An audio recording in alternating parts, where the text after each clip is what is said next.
Саламатсыздарбы, урматтуу биздин көрүүчүлөр. Бүгүн Назик Айым подкасттын 3 чыгарылышы. Анда бизде конокто бир баланын энеси, сүйүктүү жар, көптөгөн компаниялардын сатуу менеджерлигин тургузган Римма Эсенова. Саламатсызбы, Римма айым? Кош келиптирсиз биздин Назик Айым подкастына. Саламатчылык, кош келдик. Буюрса. Римма айым, анда биринчи эле суроом мындай болсун. Сиз жаңы үй бүлө курдуңуз. Эми ошол турмуш курууда сиз кандай критерийлерге карап жолдошуңузду тандап алдыңыз жана жолдошуңуз эмне себептен сизди алды? Кантип сиз оштон нарынга келин болуп кирип калдыңыз? Ошол боюнча айта кетсеңиз. Жакшы, абдан сонун суроо экен негизи. Баардыгы эле таң калышат биринчи кантип оштон туруп нарынга турмушка чыгып калдыңыз депчи.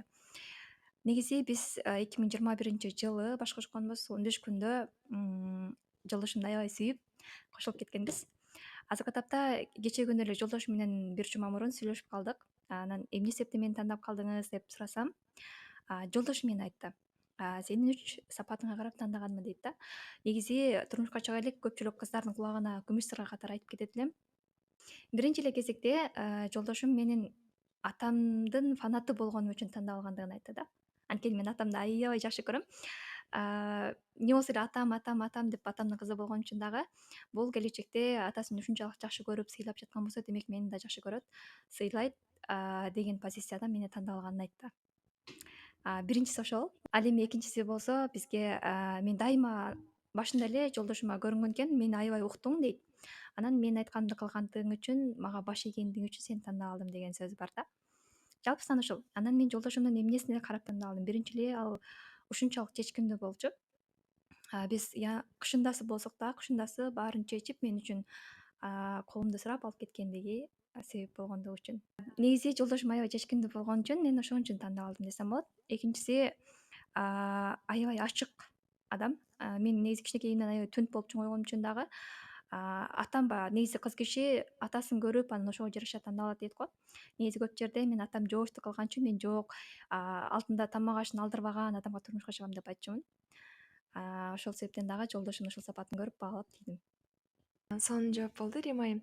Эми айтсаңыз, азыр жаңы эле турмушка чыкканыңыздарга менимче бул жакшы сабак болот деп ойлойм. Анткени жаңы эле турмушка чыкканда көптөгөн кыйынчылыктар болот жана ага чыдабай ажырашып кетиш да мүмкүн. Ошол нерселердин алдын алуу үчүн эмне кылыш керек?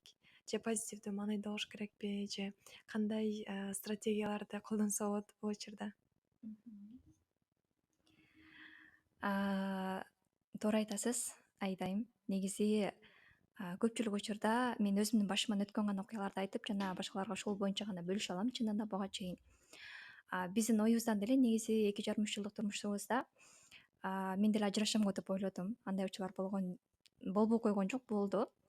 Негизи үй бүлө 3 себептен ажырашат көпчүлүк учурда. Биринчиси акча жетишпестиги, экинчиси бири бирине көнбөстүгү, туура эмес тандап алган, мисалы ой жүгүртүүсүнөн, финансылык жактан дегендейчи.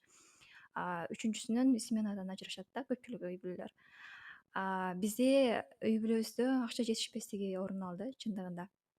Анткени мен турмушка чыгарым менен эле бир айга жетпей жолдошум буту ооруп больницада жатып калган учурлар болду.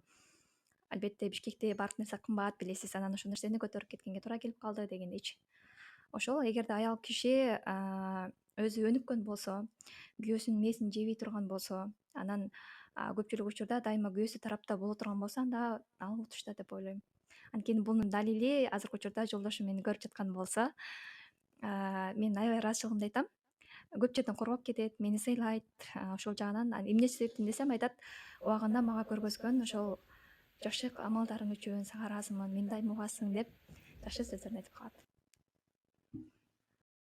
Эң сонун жооп болду, Римма айым. Анда жолдошуңуз азыркы учурда сизди кандай колдойт? Анткени көп аялдар бар, жолдошум мени колдобойт. Бир идеяны айтсам, сенин колуңдан келет беле деген сөздөрүн угушат экен да.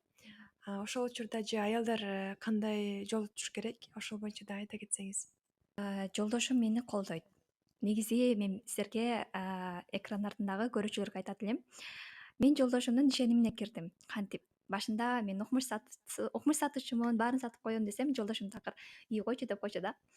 Анан бир күнү карап турсак далилдейм дедим дагы, үйдө эч нерсебиз жок. Чынын айтканда ошол убакта Анан эмне кылсам, кантип жолдошум баягы бир ай үйдө жатып калды, ден соолугуна байланыштуу. Анан эмне кылабыз деп отуруп анан китеп сатам дедим.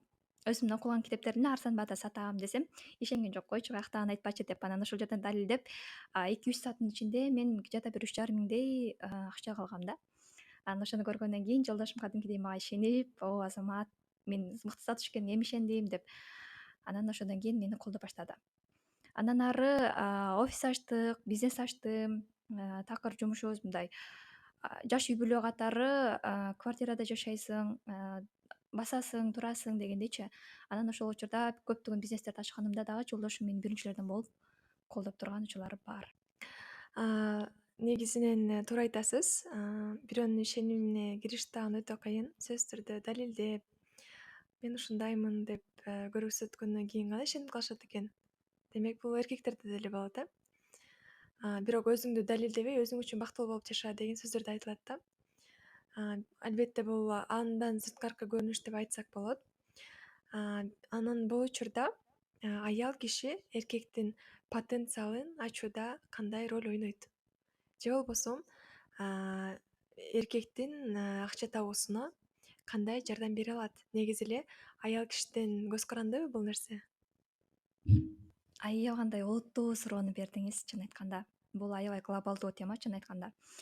Албетте 100% аял киши эркектин акча табуусуна 100% жардам бере алат, потенциалын ача алат. Чындыгында. Анан мен кантип күйөөмдүн потенциалын ача алдым деген суроого жооп берейин Азыр баары укмушу бул айым укмуш мактанат экен деп айтып калышы мүмкүн, бирок чындыкты эле бир аз айтып койсом болот. Жаш үй бүлөдө менде азыркы топто тааныштарым дагы бар, ошол эле учурда туугандарым дагы бар.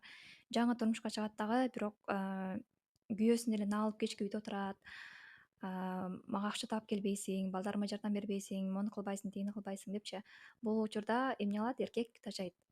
Биз айымдар сыртка чыгып эс ала турган болсок, эркектер болсо үйгө келгенде эс алышат да. Ошол себептен дагы баардык нерсе аялдан көз каранды.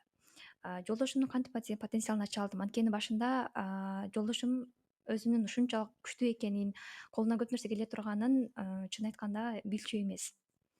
Жолдошум өзү кытай тилинде Кытайда 5 жыл окуп келген. Анан кытайчаны укмуштай суудай сүйлөйт. Ошондой болсо дагы эмнегедир чоң чоң компанияларда иштеп көрбөптүр да, мага чейин. Анан мен отуруп алып: "Давай, Жан, ушундай кылалы, моундай кылалы, сабак бериңиз, ушундай сонун талантты жөнгө кетирбеңиз" деп. Анткени сабак бергенде да укмуш образга кирип берет да. Анан жолдошум ушинтип бир аз направление буруп бердим, жол көргөзүп мындай кылалы деп. Анан жолдошум эсимде биринчи сабагын 20 000 сомго саткан да.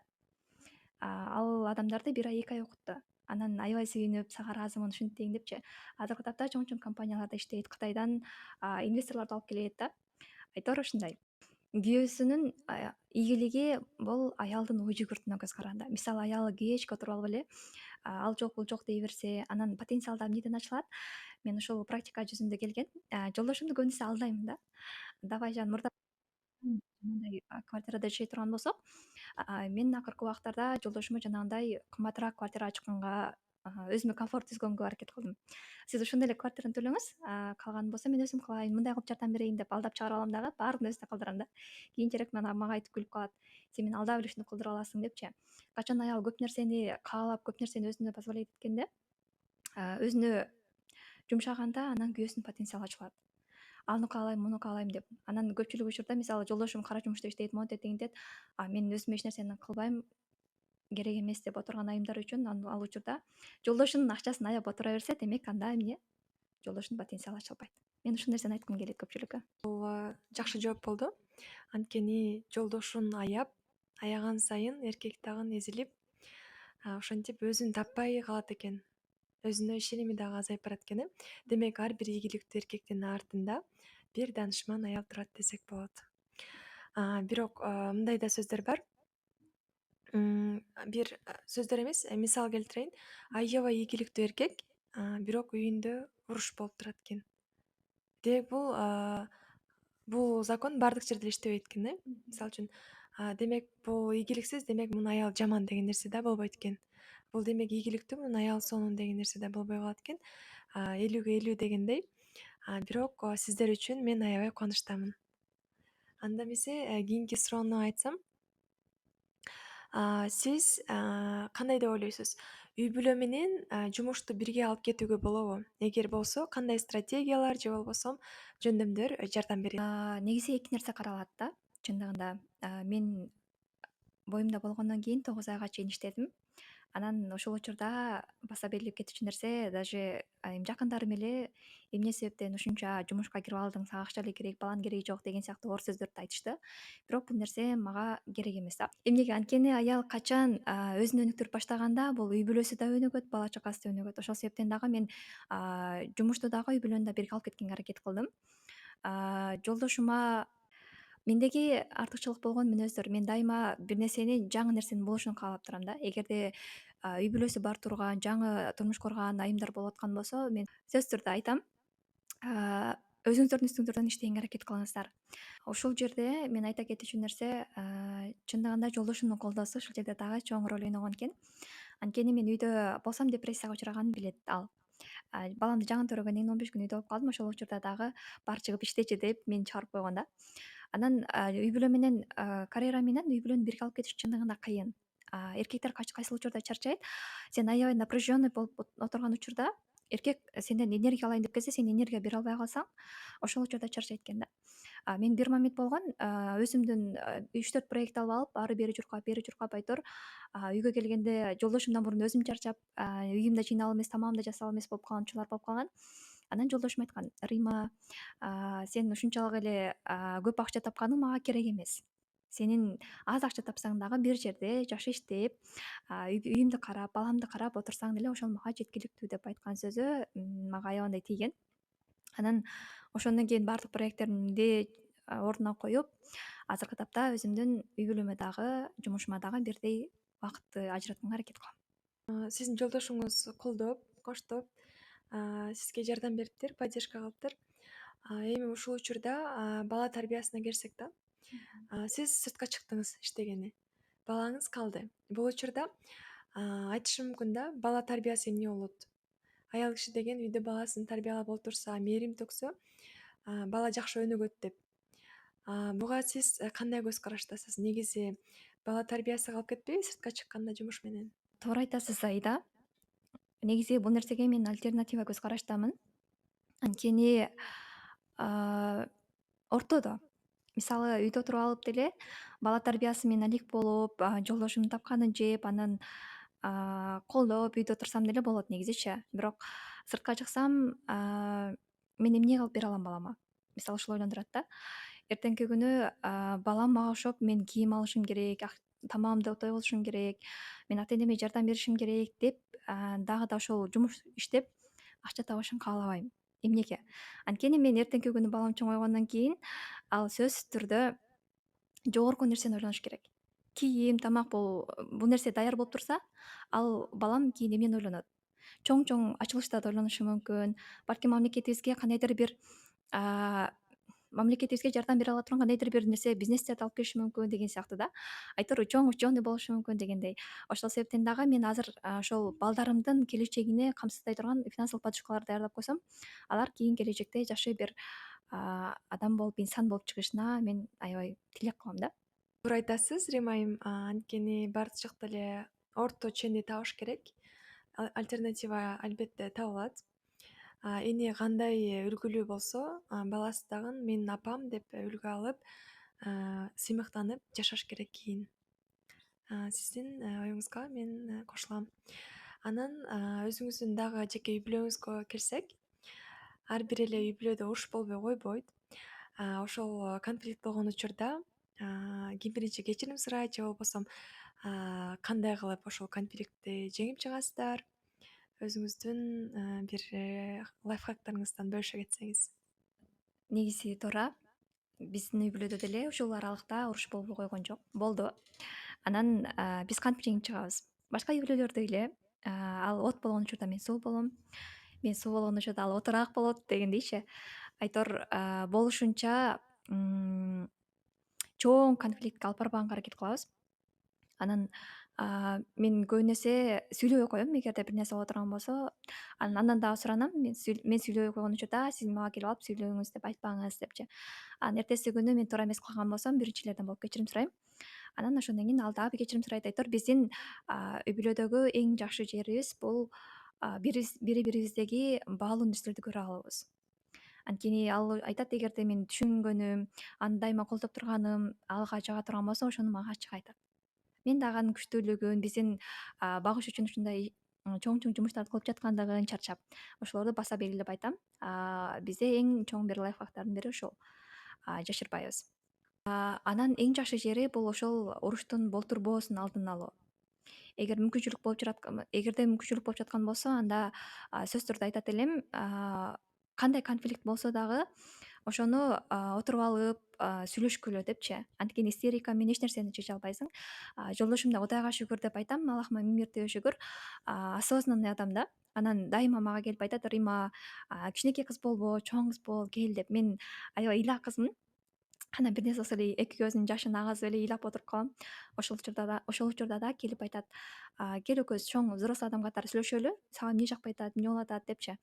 Анан мен да отуруп алып, анан өзүнүн жакпаган жерлерин, ал туура эмес кылган жерлерин ачык бетин айтам. Анан ошонун негизинде чоң адамдардай чечишип алабыз.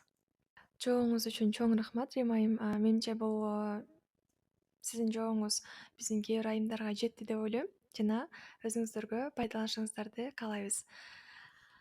Рима айым, эми айтсаңыз, турмуш кура элек кыздарга сиздин кеңешиңиз кандай болор эле? Мисалы үчүн азыр турмуш курбай жүрүшөт, эмне себептен? Саякаттап алайын, эл жер көрүп алайын, ойноп алайын, анан баары болот, баары бир жетишем деп айтышат да. Анан турмушка чыккандан кийин эле баары тоскоол болушат, жолдошум колдобой коет, бир түрмөгө бараткандай эле бир абалда болушат да. Негизи ошол партнерство менен негизи ошол аял эркек бирге болгондон кийин финансылык жактан, саякаттоо жактан кандай болот? Маселе жаралбайбы? Же артыкчылыктары болобу партнер менен бирге болгондо? Дагы да максаттарга жеңилирээк жетишеби? Же болбосом өзүнчө эле жүрүп максаттарына жетип, окуп, билим алып, саякаттап анан аягында тийген жакшыбы? Ошол боюнча көз карашыңызды айта кетсеңиз.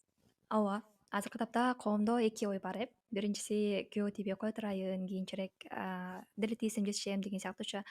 Мен негизи 23 жашымда күйөө тийгем. Негизи мен айтат элем кыздарга, эгерде аябагандай 18-17 жашта болсо күйөө тийиңиздер деп мен сунуштай бербейм. Анткени адам биринчи өзүн таанысуу керек. Эгерде өзүн тааныган болсо, кийин жолдошуна дагы жардам бере алат, өзү дагы жертва абалында болбойт дегендейчи.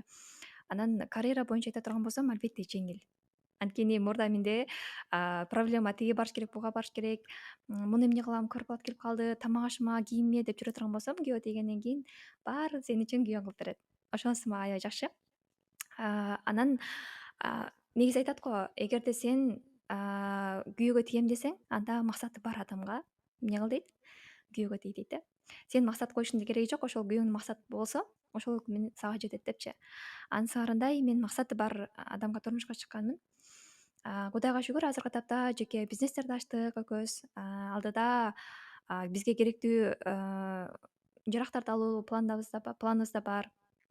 Ошол сыяктуу, демек партнер менен биргеликте жетүү алда канча жеңил жана батыраак жетесиң. Мен ошону көпчүлүккө сунуштайм. Албетте саякатка чыга элекпиз, бирок буюрса планда бар. Аны практикадан өткөндөн кийин айтсам болот. Азыр сонун кеңештериңизди айтып өттүңүз жаш кыздарга турмушка чыга элек болсо. Сиздер үчүн сонун кеңештер болду.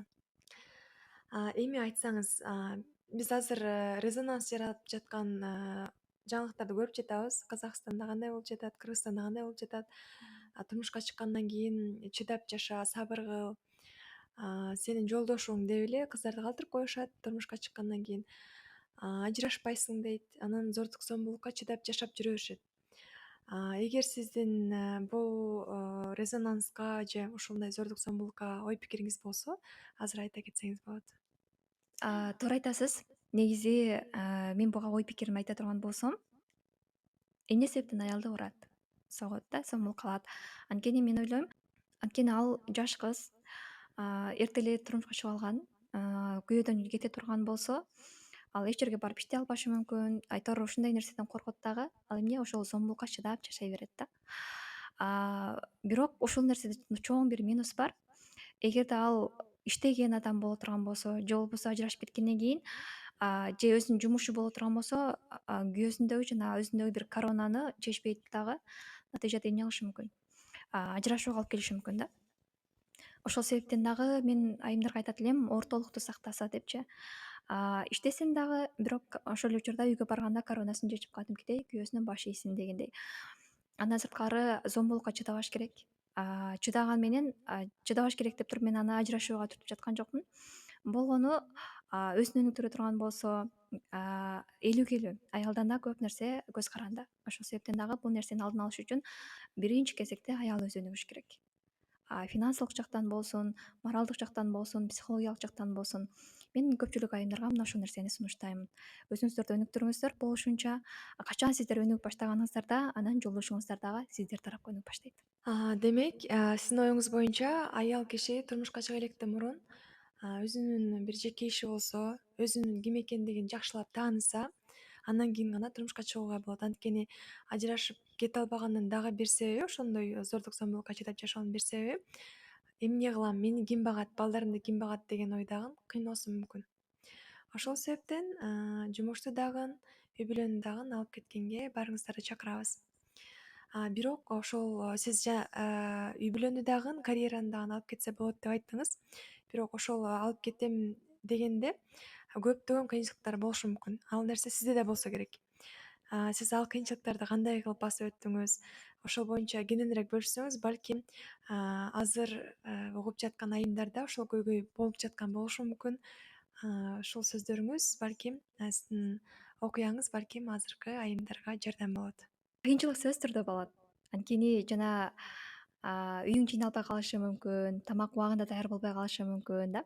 Ошол эле учурда кайнэнең менен жашай турган болсоң, кайын журт менен жашай турган болсоң, жумуштан бир аз кечирээк барып калсаң дагы ыңгайсыз болосуң дегендейчи. Андан сырткары жумуштагы бир конфликттер болуп отуруп, ошол жаман эмоцияны эмне жолдошуңа берип коюшуң мүмкүн дегендей. Айтор толтура кыйынчылыктар болушу мүмкүн. Менин жашоомдо деле алардын көп эле нерсеси болду. Бирок мен кантип чыгып кеттим ал нерседен. Албетте аялдан амал качып кутулбайт дейт да. Шарты түзсө болот. Кудайга шүгүр азыр мен балам каралып атат, үйүм жыйналып атат, тамагым жасалып атат дегендейчи. Шартты эгер айым түзөм десе түзөт. Анан бирок жанагындай кандай жумушта иштеш керек дегенге байланыштуу да.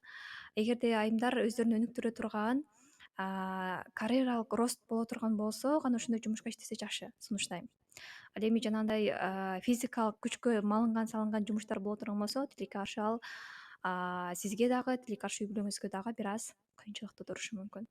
Ошол себептен дагы азыр тренд болуп аткан кесиптерди окуңуздар. SMM болуңуздар, сатуу менеджери болуңуздар, бирөөгө продюсер болуп иштеңиздер мисалы. Тренд кесиптерди аркалап алса, мына ошол нерсе айымдарга аябагандай жардам бере алат. Абдан туура айттыңыз. Аял киши өзүнө жаккан, хоббиси болгон, физикалык жактан көп кыйнабаган жумушка орношкону өтө туура. Анан бул жерде продюсерлик боюнча, тренд жумуштар боюнча айттыңыз. Азыр тренд дегенде онлайн жумуштар эске келет экен. Биз сизди көрүп жүрөбүз. Инстаграмдан дайыма блог алып барасыз. Жумушуңузга өзүнчө, өзүңүздүн лайфстайл кылып өзүнчө аккаунт ачып алып барасыз. Байкасам балаңызга да аккаунт ачып коюптурсуз.